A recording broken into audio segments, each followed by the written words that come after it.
Alright guys, I'm back with my review of this week's TNA Impact Wrestling for January 31st, 2013, and Dixie Carter's big announcement is that they're going to take Impact on the road. And this is actually a good thing, I think. As you can see by the show tonight, packed crowd, really hot crowd, and really helped the show. I don't know what was up with the show. It felt like it was really short for some reason. Maybe I'm just watching too many of these 3-hour Raws, but I fast forward through the commercials and it just seemed like there was a lot more of them tonight, and the show was just really short, went by fast. But I don't know, this crowd really helped make this show. The only problem is you can't expect that every single time, and if they're going to take the Impact tapings on the road, you also have to expect some bad shows. Like Lockdown from last year, that had a terrible crowd, was dead for pretty much everything. So you're kind of taking a gamble here leaving the Impact Zone, but I think in the long run it's definitely going to help TNA to be in new areas instead of just always in the same Impact Zone in Orlando. So we'll see what happens with this, but that's the big news. I mean, it can help the show to be out on the road, but I still think that even though this is a positive step in the right direction, the main problem is still these storylines. They have to be fixed. And I was thinking about it tonight, watching some of this stuff with the Aces and Eights. And if you've watched my videos for a while, when this angle started, I was really high on the Aces and Eights. I praised the shit out of this angle. And eventually, it came down to Devon getting revealed.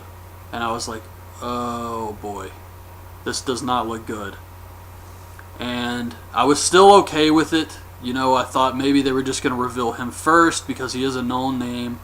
And then they revealed Luke Gallows, Mike Knox, which I both expected.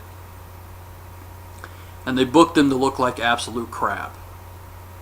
Then they started doing this weird stuff with D'Lo Brown and Al Snow, how Al Snow was drugged and they had to send it off for blood test or something. I have no idea. They've never gone back to that.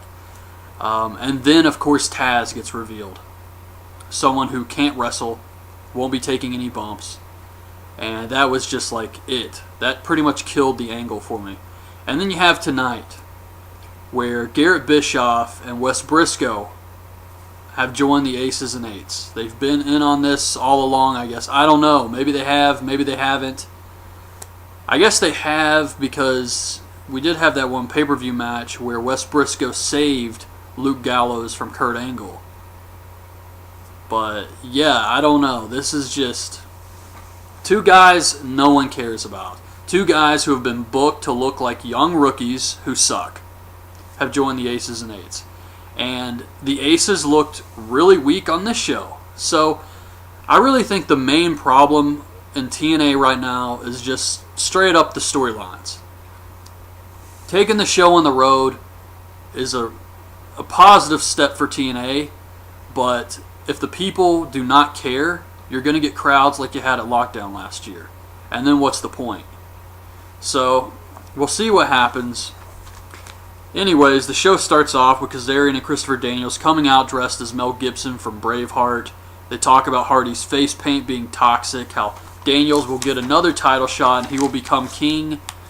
Magnus comes out, he returns, and he says they can fight him. So they attack him, and he fights them both off. And then he talks about the Aces and Eights, how they laid him out, and he calls out Devon. So during this match, the Aces try to attack him. He knocks them out and wins by disqualification. So the Aces instantly start the show looking like crap, and that's not even the end of it. Bully's freaking out backstage. He hasn't heard from Hogan. Sting says he will be here. Joseph Park comes out and gets interrupted by Robbie E and Robbie T. Robbie E calls Park and everyone in the UK a hamster. Robbie T gets offended because he's from Wales. Robbie E wipes his ass with Park's notebook and tells him to fight him. So Park agrees, and they have their little match here. There was actually a fan in the aisle who looked like he was wearing a Joseph Park costume. But at one point, Joseph Park has to hawk up by shaking the ropes, and he's making these goofy faces. It was just funny. And he wins with a big splash. So Austin Aries and Bobby Roode are in the ring. Aries says they're going to start collecting all the gold in TNA, even the Knockouts Championship, starting with the tag titles. So Chavo and Hernandez come out, and Chavo says they have to be a tag team. I guess saying you don't get a title shot if you're two guys just thrown together. This made no sense at all, but that's what he said. So Aries says if one of us beats one of you, we get our title shot. They agree, so it's Aries versus Chavo. This was a good match. I really like this. Chavo dives onto Roode on the outside, and then Aries hits a sick dive onto Chavo into the guardrail. Aries goes for the frog splash and misses. Chavo hits 3 amigos and the frog splash, but Bobby Roode gets on the apron. He tries to get in the ring. Hernandez gets in the ring, and while the referee is distracted by Hernandez, Roode distracts Chavo. And Chavo knocks him out, turns around, gets hit with the brainbuster, so Aries gets the win. Samoa Joe tells Angle that he has his back. Wes and Garrett say they also have his back, and no one cares. Bully and Brooke Hogan come out. He says that he needs Hogan to lift the suspension. They're family now, and the only one who can get him to do this is Sting. What the hell is going on? Did Hogan not tell Brooke to go check on Bully during the wedding attack? Shouldn't that have been a sign that all of this is over and that he's going to reinstate Bully? I mean, what's the point of all this? And Sting says, well, we can't get Hogan out here unless we get a big Hogan chant started. So lame. So Hogan finally comes out. He says he always does the right thing when his family's on the line. He reinstates Bully, big surprise. Next week it's going to be 2 of the Aces and Eights versus Bully and Sting in a tables match, where Bully and Sting will probably win. Dixie announces that they're going on the road. Velvet Sky comes out and calls out Tara and Jesse.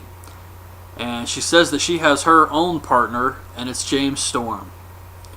Velvet beats Tara with a facebuster. This was just a waste of James Storm. Hogan says that Bully's family, and he's not such a bad dude. Oh, this crap. Anderson says the Aces have shown him more brotherhood than anyone else in TNA in the 2.5 years he's been with the company, and Angle won't leave the same way he came in. Backstage, Samoa Joe has been attacked. Angle tells Garrett to stay with Joe and takes Wes out to watch his back for the match. So it's Angle versus Anderson in a steel cage. Angle has Wes out there with him. Kurt hits an Angle slam from the top rope. Anderson kicks out. Anderson hits a mic check. Kurt kicks out. Angle hits a sick power bomb and turns it into the ankle lock. And Anderson taps. What the fuck was this? Didn't Devon just tell Anderson last week he had a battle plan? Where was it? Because the only thing that happened was Anderson wrestled. Kurt Angle had someone out there with him. Anderson had no one and ends up tapping out. Awesome battle plan, Devon. So, after this happens, one of the Aces climbs the cage. And Wes gets in the cage with Kurt, and Kurt says, lock him in. So the guy takes his mask off. It's Garrett Bischoff. And Wes looks surprised. Angle goes to attack Garrett. Wes takes his knee out. They put the boots to him. Into the show. So the only thing positive here is people hate Garrett Bischoff so much that it only makes sense to turn him heel. Still don't care about him. Would rather just not see him at all. He's got total go-away heat with me. But, I mean, at least they turned him heel. This does the Aces and Eights no favors. I mean, so, let's recap. We don't know who the leader is, or the leader or the vice president. A lot of people say the vice president's D'Lo Brown, but since we don't know that for sure yet, let's look at what we do know. You got Luke Gallows and Mike Knox, who have done crap, except look like total jobbers in every match. You got Devon Dudley, and you have Taz, who's not going to wrestle, and now you have Wes Briscoe and Garrett Bischoff. And Taz, still on commentary, has to put over this group like they're the best thing ever, when all they did tonight was lose. What the hell are they doing, man? This was sad. But I have to say, even though some of this stuff was just absolute crap tonight, probably Chavo versus Austin Aries was the best part of the show. The crowd was still so hot that it really helped this one out. And next week should be just as good, just based on the crowd alone. Not saying it made it a great show. It was still an okay show at best. But still, the crowd definitely helped this one out. And hopefully they get some hot crowds like this when they take the show on the road. I think they said in early March or something. But anyways, yeah, just an okay show tonight, in my opinion. But that's my review of this week's TNA Impact. Hope you guys liked the video. Leave your thoughts on this week's show in the comments, and thanks for watching. Bye.